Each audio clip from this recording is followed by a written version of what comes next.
হরে কৃষ্ণ, সকলকে জানাই বিনম্র প্রণাম। আজকে আমি মধ্যদ্বীপের মাহাত্ম্য বলার চেষ্টা করছি। সকলে কৃপা আশীর্বাদ করবেন। হরে কৃষ্ণ।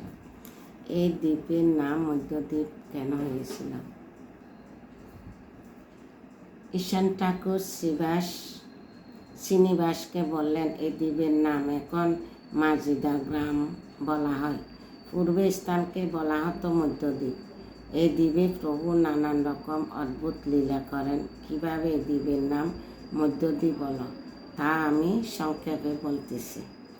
বহুকাল আগে এখানে সপ্তর্ষি বাস করতেন। প্রভুর গুণমহিমা ও লীলা কথা আলোচনায় তারা সদা নিমগ্ন থাকতেন।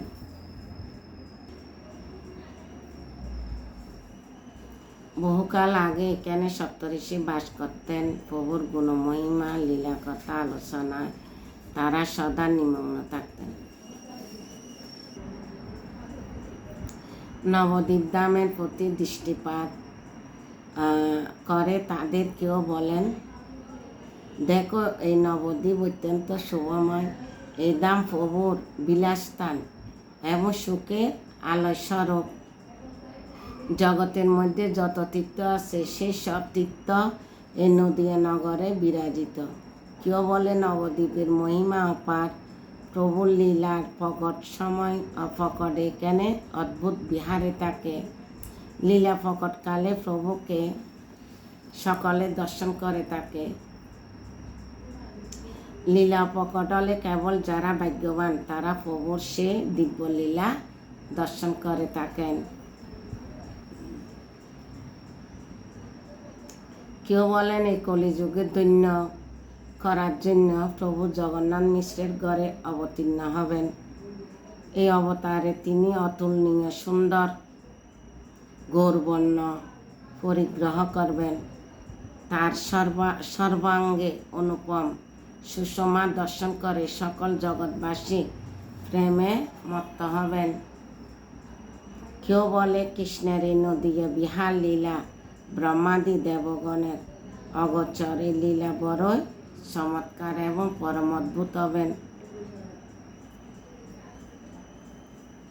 কেউ বলে শশীনন্দন গৌরহরি স্বেচ্ছা লীলাময় করে। কবে তিনি কি কার্য করেন তা বলা যায় না। কলিযুগের জীবের প্রতি মহাসদয় হয়ে তাদেরকে তিনি তার পরম দুর্লভ প্রেমরত্ন দান করে থাকেন। কেউ বলেন মহাপ্রভু গৌরচন্দ্র দয়ার সমুদ্র স্বরূপ। তিনি জীবগণকে এমন কৃপা করেন যা কখনো হয়নি। প্রভু তার সর্ব অবতারে সর্বভক্তগণকে সঙ্গে নিয়ে সংকীর্তনে মত্ত হবেন এবং সমগ্র জাতিবাসীকে সংকীর্তন আনন্দে মাতাবেন। কেউ বলেন গৌরহরি ভক্তের জীবন স্বরূপ। তিনি সন্ন্যাস গ্রহণ করে পরিব্রাজক হবেন। তিনি অসংখ্য তীর্থে গমন করে সেই সকল তীর্থের অভিলাষ পূর্ণ করবেন। অবশেষে তিনি জগন্নাথের প্রীতির জন্য শ্রীক্ষেত্রে বাস করবেন। এভাবে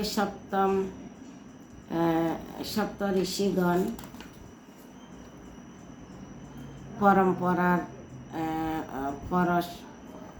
পরম্পর মহানন্দে তারাই কথা আলোচনা করেন। নিরন্তর তারা প্রভুর পাদপদ্ম চিন্তা করতে থাকেন। অত্যন্ত অনুরাগ সহকারে ঋষিগণ ভগবান শ্রী গৌরহরির আরাধনা করতে থাকেন।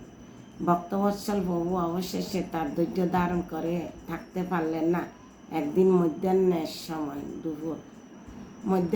সময় মধ্যাহে সূর্যের মতো উজ্জ্বল প্রভাময় রূপে তাদেরকে সাক্ষাৎ দর্শন দান করেন। প্রভু এই সাক্ষাৎ দর্শনের শোভা বর্ণনা করে। কার সাধ্য প্রভু ভুবনমোহন রূপ ভঙ্গি দর্শন করে ঋষিগণের নয়ন নিমেষহীন হল। তাদের সর্বাঙ্গ পুলকে পূর্ণ হল। নেত্রে অশ্রু দ্বারা প্রভাবিত হতে থাকল। তারা ভূমিতে পড়ে প্রভুকে বারবার প্রণাম করতে লাগলেন। প্রভুকে তার বহু স্তুতি করতে লাগলেন যার বর্ণনা অসম্ভব। প্রভুকে প্রদক্ষিণ করে তারা প্রভুর উদ্দেশ্যে বললেন, হে প্রভু, আমাদের সবার বড় অভিলাষ, আমরা তোমার এই নদীয়া বিহারে যেন নয়ন ভরে দর্শন করতে পারি, যেন যেন সদা সর্বদাই আমরা নবদ্বীপ ধ্যান করে নিরন্তর তোমার ভক্তের গুণমহিমা গাইতে পারি,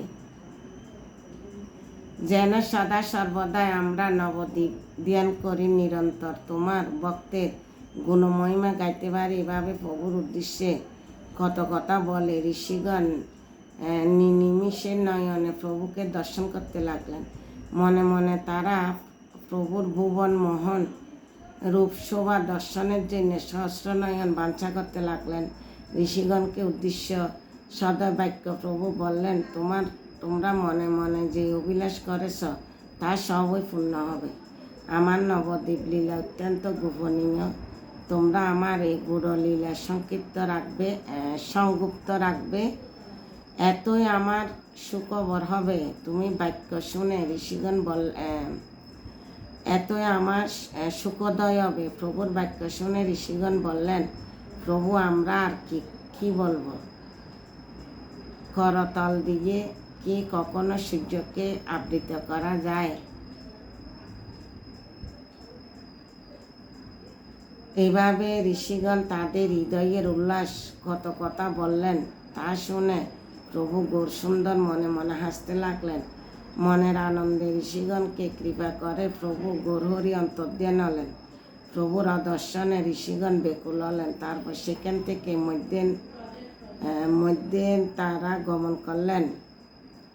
গঙ্গার তীরে কুমারহাটে এসে স্থানের অপূর্ব শোভা দর্শন করে তারা সেখানে থেকে গেলেন।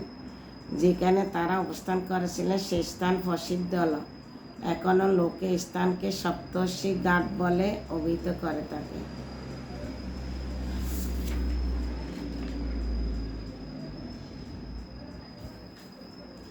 এই শ্রীনিবাস, এভাবে আমি মধ্যদ্বীপের প্রসঙ্গে সংক্ষিপ্ত ব্যাখ্যা করলাম। এখানে মহারঙ্গ ছিলেন। মধ্যেহের সময় প্রভু এখানে মধ্যাহ্ন সূর্য সম প্রভাবময়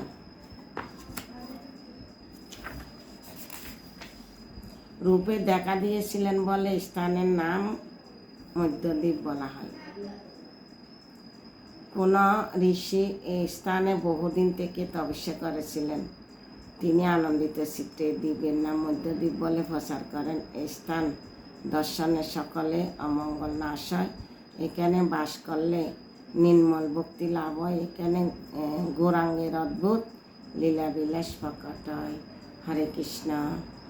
লীলাটা শেষ পর্যন্ত শ্রবণ করবেন। সপ্ত ঋষির কৃপা আশীর্বাদ প্রাপ্ত হবেন। হরে কৃষ্ণ। সবাইকে প্রণাম।